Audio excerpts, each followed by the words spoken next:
Speaking of time, Yeah. my question is about an acknowledgement if, in a sense, there is no time and everything that is happening in this moment, Yes. as it were. Now is all there is. Yes. So an acknowledgement of that, Yes. then it follows that there is, in a sense, no such thing as a new idea. For all ideas, all inventions, all conceptions already exist.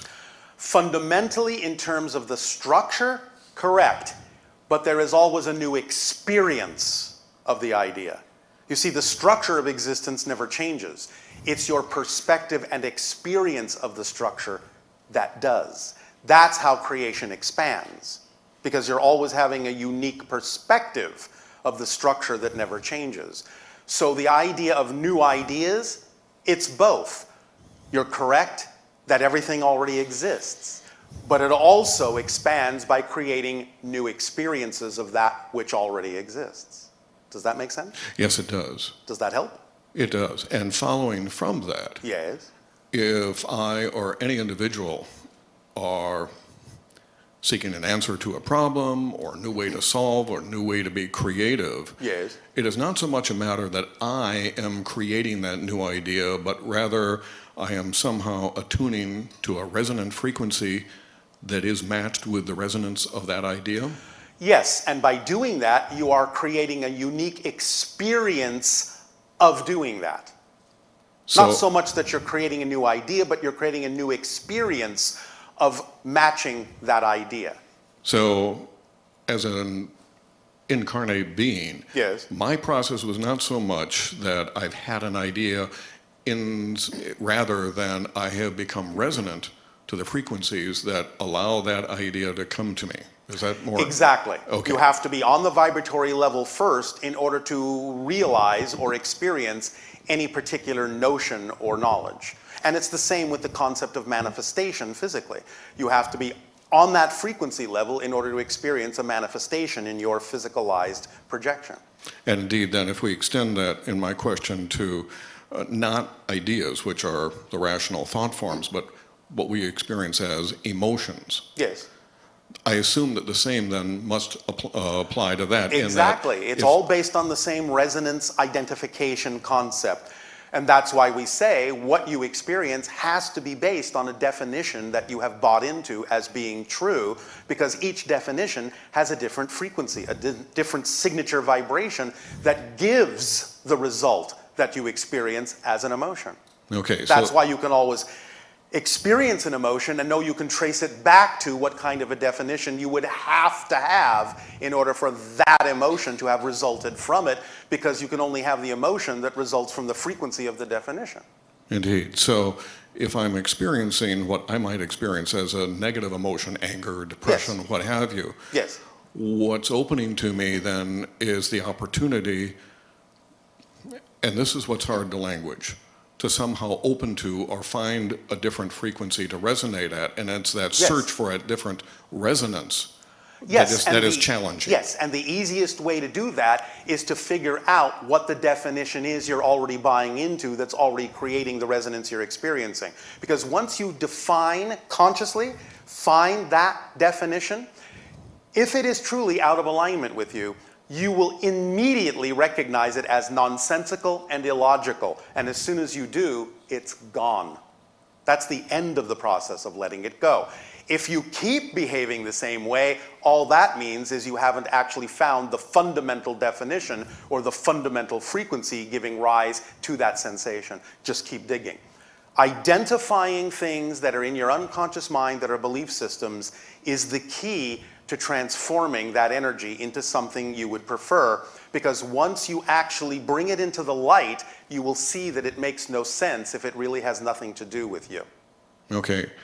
Make sense? It does. Last part of this. Yes. If I look at this same experience then with Yes.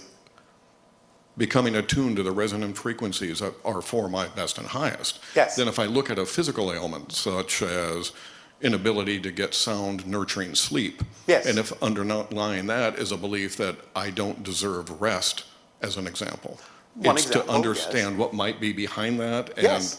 allow it to change? Yes. Force it to change? Think about it? No, not force, not force. I understand. I'm saying that because I don't get what the next step is.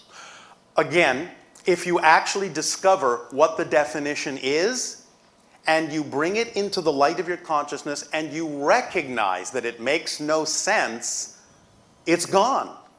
Okay. It's just gone. You will not have a continued experience of that definition Okay. if you have truly let it go. But you have to understand that sometimes you might not let it go because there might be another belief, another definition that says you should hold on to it. If that's the case, find out what that definition is, because sometimes definitions and beliefs work in chains. You may have to follow the links back to the fundamental link. But once you actually do release the fundamental link, all the secondary links will collapse along with it. Sometimes negative beliefs will attempt to preserve themselves, because that's what they're designed to do, by fooling you into thinking that you've actually let go of the fundamental belief when all you've done is let go of a secondary one. And then it will hide behind that. So you have to see if, experience if, you keep feeling, doing the same thing. That would be your first clue that the negative belief is hiding behind a cloud of secondary beliefs. And no matter how many of them you let go of, if you don't let go of the fundamental one, that won't change anything for you. Okay. Does that help? Yes, it does. Thank you. Blessings, Bashar. You are welcome. Thank you. Blessings to you.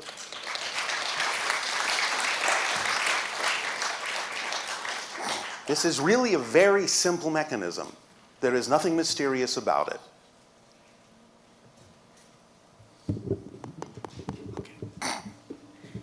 Hello, you guys. And to you, good day. I'm very excited. I came a long physical way to see you. If you say so. I followed my We came a excitement. long physical way to see all of you.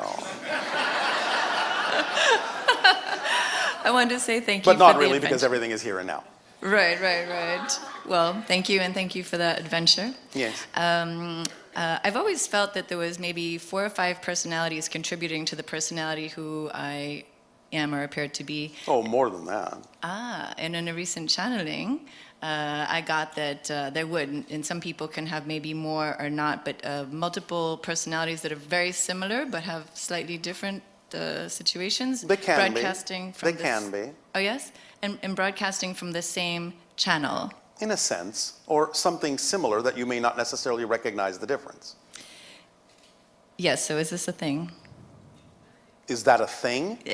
I have a friend who was traumatized as a child, and it said that I always thought that there was 3 or 4 personalities contributing to him, Yes. but he actually has more like 9 because his little Yes. self didn't really want to step The fully idea into that it. you call on your planet based on what kind of experiences an individual may have may cause a fracturing between the continuity and communication of the different personalities that make up any particular single being.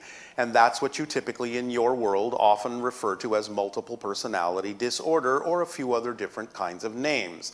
The idea that we're expressing here in allowing the channel to express some aspect of his own being that connects to us and allows for this communication to occur is simply multiple personality order. Oh, very good. And so for people who know that they have this going on, they can access those other personalities? Yes, of course. Okay, because I think mine were kind of bad. But in that channeling, I also had the information that I was part of an intergalactic introduction. Is that something? Is that something? Well, in a sense, yes. It's one of the things going on your planet now that you're becoming aware that you're not alone. Therefore, many of you that chose to have this physical experience knew coming in that part of this physical life would contain an ability to open up to the recognition that there are many different beings within the galaxy and other dimensions that are here for you to begin to open up to, communicate with, such as you're doing with us.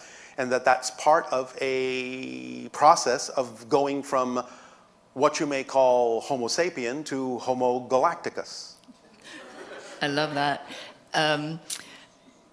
So if I'm a part of the intergalactic introduction, how would myself or we be participating consciously in that? By following your passion to the best you're able with no insistence on a particular outcome. Because then you raise your frequency. And when you raise your frequency, you make yourself a more receptive antenna to higher dimensional communication, and you will have more inspiration and realization of the communication going on a multitude of different dimensional levels that you can tap into and participate in a variety of ways. That's how. The formula is everything. It is the beginning, the end. It is the basis of what we call the instruction manual. The instruction manual is that 3-part formula and all the tools in the kit, and then just choosing to remain in a positive state no matter what happens, so you can always extract the benefit from it. While from time to time we may engage in conversations with you that may take you into greater depths of understanding, more precise understanding of all of those elements in that particular instruction manual, but there are no more instructions. That's the complete instruction manual, and it is absolutely no different than if we were to hand you, literally, physically, an instruction manual that teaches you how to operate a piece of machinery on your planet. If you follow the instructions, the machine will operate as designed to your advantage. If you do not follow the instructions, the machine will operate to your disadvantage. So the idea is that the machine is always operating. It's up to you to simply understand that what we're giving you is literally a description of how reality works. Therefore, it's literally an instruction manual, and if you simply stick with the instructions, the machine will always work to your advantage instead of your disadvantage. It's that simple. Remember, there is not only positive synchronicity, there is negative synchronicity too.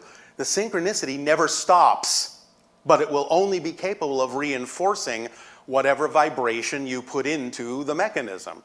Following the instruction manual gives you the benefit of always using the machine to your advantage. That's why we have shared it with you. It's not a philosophy. It's not an opinion. It's an observation and a description of how existence actually works. Just follow the instructions. Ooh, fantastic. Well, thank you very much for that, and the adventure continues. Yes, it does, and it will never, ever, ever end.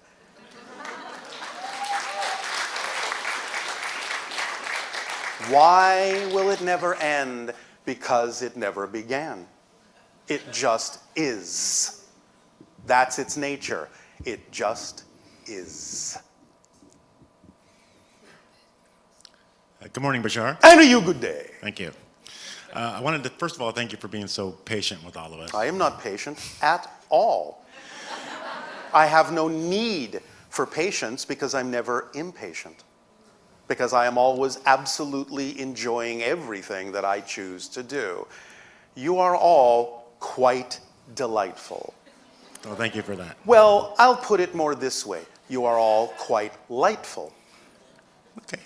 I don't want to delight you. Okay.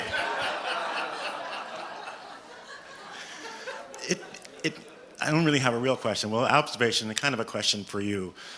It feels to me a lot like we're on this exponential curve, and we're all getting very close now to what people are calling ascension, or just You're in the evolution. process. You're not getting close to it. You're in it. In it.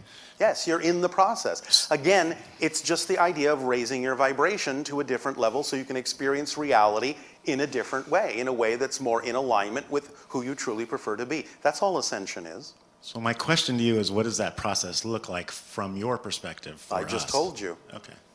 I literally just told you. Okay. It's the instruction manual. The process itself. If No, that's what you mean. No, I mean the unfolding of it, like the time. How do we perceive it? And our perceiving in our timeline, how is it looking from your perspective? What's the manifestation? Yes, yeah, maybe that's the question. All right. Well, what you're experiencing more and more first, as part of this process, is the splitting of your world into a variety of parallel versions of Earth. That's going on right now, quite physically. Okay. And that's why you're seeing more and more and more dichotomy in your cultures and societies. As people vibrate to certain ideas, then they will wind up on certain plates or plateaus of reality that are different versions of Earth, and as they split apart, sometimes jaggedly, you will find that you will drift farther and farther and farther apart until one day, in the near future, you will only be able to experience whatever plateau you're on in terms of its effects, in terms of all the people that are there with you. And you will no longer be able to perceive, like you can perceive right now, differences, radical differences, and vibrational incompatibility with anyone else in that reality. Right now, because the splits are new, because it's just beginning to really crack and beginning to pull apart, you can still see different people choosing different realities as if you were looking through glass at their reality. And you literally are. Just because you can see people who might be choosing pathways that are wholly unlike what you would prefer to experience on your planet, doesn't mean you actually still reside on the same version of Earth that they do. I see. You But it are might literally look that way. looking through a glass sheet, and even though you can still see them and the choices that they make that might be more negative than you would prefer, none of what they're choosing can actually reach you through the glass. But eventually, the glass will become more opaque, and you will only see the reality that you harmonize to.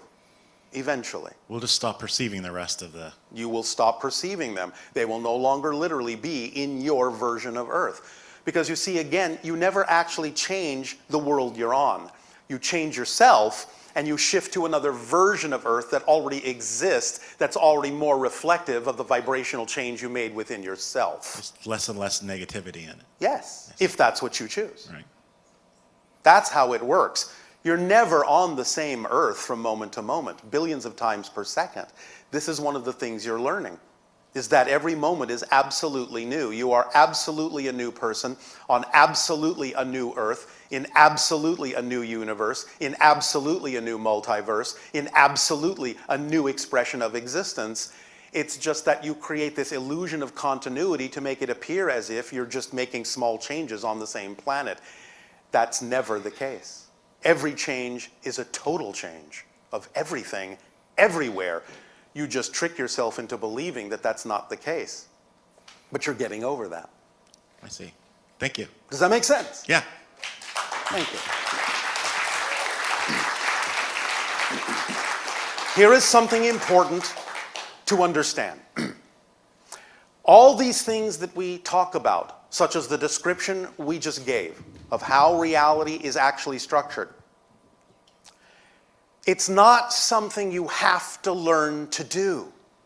You just are in the process of realizing that you have always been doing it. You're just looking at it differently, looking at it more consciously, and thus you can use what you've already been doing in a different way. But you don't have to learn, bless you, to do it. You already do it automatically. You're just becoming aware that you're already doing it, and that's what makes the difference. Make sense? Yes. All right. Hi, Bashar. And a you good day. Thank you for being here today. What is the highest potential for the human experience? The fourth density experience, which means you can experience the concept that you sometimes euphemistically refer to as heaven on earth. Everyone absolutely having what they need, when they need it, in absolute harmony with every aspect of your experience, being full-fledged expressions of creation in the way that is unique for you to express. It's how our civilization functions. We operate on what we call pure synchronism. Everyone is exactly where they need to be, when they need to be there, interacting with exactly who they need to interact with at exactly the right moment, getting exactly what they need in perfect exchange, in perfect harmony, in perfect timing. It's a choreography, it's an orchestration, it's automatic. That's all there is to it. It's like living in a dream, because you start to realize that physical reality is a dream, and that you can have manifestations that you would have in the past simply recognized as magical. But you see, as we have often said, miracles are not the exception. Miracles are the natural order of things. Not experiencing them is the exception. So you are giving up being the exception and going into the flow of creation in a more natural way, beginning to realize that surrender is not giving up control. Surrender is allowing the control you already have to express itself more freely. It's understanding that going with the flow means that the current already knows where you need to go, instead of swimming upstream with resistance. Because the physical mind thinks it knows what's best. The physical mind isn't designed to know that. The physical mind doesn't have a clue. Well, now and then maybe a hint. But the physical mind is only designed to experience what's happening. The higher mind is designed to know what needs to happen in order to bring to your physical individual experience as a personality everything you need in your life that is relevant for you in order to experience the fullness of your being in complete and total joy and ecstasy. That is the potential in all of you, should you choose to awaken to it. Does that answer your question? Yes, thank you. It's beautiful. Anything else? Yes. I really like to study astrology, Go right ahead. and it gives me lots of permission slips to be who I am, and Yes, gives all me, right. makes me Then feel whatever good. you're attracted to will work for you for the duration of the time that you're attracted to it. I'm curious, the astrology, it's when we look at our natal chart, it's our birth chart, a moment of time Yes. that we're born. Yes. Is there, from your perception of us in the room now, are you able to see and identify different energies in our being? Yes. And is that constantly changing, or is there something that's Constantly fixed within changing. us? There are some things that in a sense seem to be the same, but you are constantly recreating it to appear that way. So continuity is also an illusion, but it's an illusion that can serve you to create what you perceive to be stability in your reality. Nevertheless, it's constantly changing. Nothing is static. Remember that that's the fifth law. Everything changes except the laws. Mm-hmm. Nothing ever stops. It's dynamically, constantly changing. But there are patterns to it, in a sense. But it's not so much just this, it's this. You understand the difference? No. You may feel that there are ups and downs in the changes, but that doesn't mean you're always on the same level. The ups and downs can actually be raising your vibration so that your overall arc is up. I see. Yes, and what I find in the trends in astrology is if I find a place where I have a weakness or a trigger to something, and Yes. if it's painful and fearful, Yes. that's actually a huge potential for growth. Absolutely. That's an opportunity to take that moment and stay in that moment and find out what the definitions are that would be generating that experience of pain. Mm-hmm. Yes? That's the whole point, is to experience that process. The process is the point. As you have heard on your planet, the journey is the destination. You have nowhere more important to be than dealing with what's happening right now, ever. You have nowhere more important to be. So can I take it as a map? In a sense, you can, as long as you understand it's a reflection, not something that controls anybody. Mm-hmm. It's a reflection of decisions and choices that have been made from different levels of consciousness, and therefore, yes, you can kind of read it as a map, but you will also have to rely on your own intuition to allow parts of it to stand out in ways that might be a little bit different than what you may have originally learned to do with it. Because as you change, the way in which you use that permission slip will also change. Mm-hmm. Yes? Yes. Does that help? Yes. Is that sufficient? Yes. Why, thank you. I have one more question, if that's okay. I thought you said that was sufficient. A different topic. All right. I have a question about past lives. Are past lives more of a fable than true? Everything exists now. There is no such thing as the past. Yes. There is no such thing as the future. Everything exists simultaneously. So you can create an experience called a past life, a reincarnational experience where it seems you have a life and you die and go into spirit, choose another life and you die and you go into spirit, choose another life and you die and go into spirit. You can create that linear experience and call it reincarnation.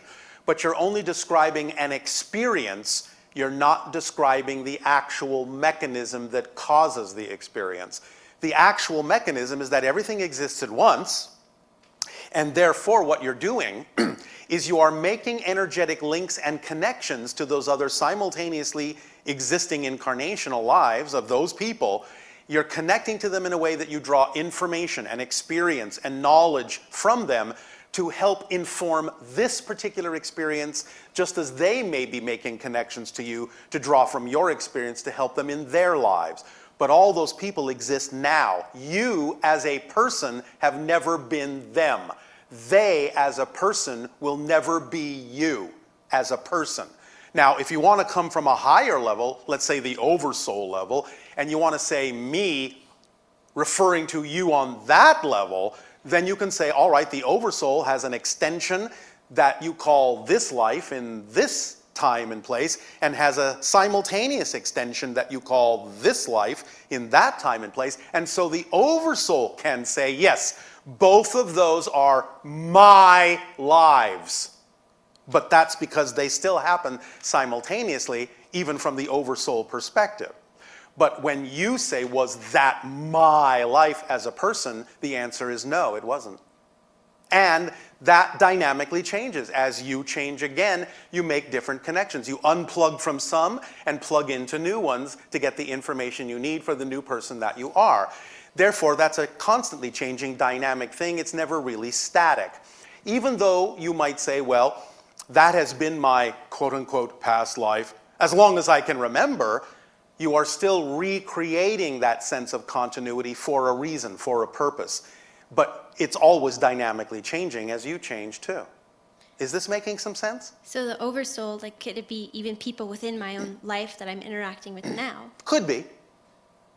Sometimes it is. The idea, however, is to remember this. The description of the experience is just a description of a perspective of a structure. The description of the structure can be very different. This is why it's so important to modernize and streamline your definitions, because many of the definitions that many of you are operating on are outdated, outmoded, old-fashioned, medieval. And it gives you a false understanding of the mechanism that is actually at hand. For example, what we said before about the idea of telepathy. Many people on your planet still think it's about reading someone else's mind. It's not. That can be an experience, that can seem like that's the mechanism, but the real mechanism is what we described. You simply operate on a wavelength so similar to someone else that you have the same thoughts at the same time that that wavelength commonly generates. Therefore, it's like two tuning forks vibrating in harmony, but this tuning fork isn't reading this tuning fork's mind. It's simply picking up on a vibration and deciding to match the frequency, and then experiencing whatever thoughts come with that frequency simultaneously with the thoughts happening in the original tuning fork. That's a description of the actual mechanism involved, but most people on your planet just describe the experience. Oh, I'm reading your mind. And they think that that's an accurate description of the mechanism when it's not. That's again why so many of your scientists and researchers who attempt to research these kinds of phenomenology don't understand how to set up the experiment, because they don't understand what's actually happening. They are only going off the folklore, off the mythology, off descriptions of experiences, but there is no understanding in those descriptions of the actual mechanism involved. That's why you have to go deeper and understand how things work, understand the structure of existence. Then everything becomes clear. Oh, that's why that happens. Now, if we want to design an experiment, we know how to do so, because we understand the mechanism. And lastly, I often have an experience that I have a sensation that I've been my partner's mother in 3 different situations. It's the same thing we just said. You're making a connection to another being that has that relationship, to another being that your friend is making a connection to, so that you can have that experience, because that reflection can help you in this life by using that symbol. But that doesn't mean you actually were. You actually were that mother. Do you understand? So what's the benefit of having those experiences? I just told you. The benefit is that you're getting something from the reflection in terms of the dynamic you need in this life to explore the themes that you chose to explore with each other. In other words, tapping into that is helping you explore the themes that you're choosing to experience here. It's similar enough to what you need. That's why you tap into it.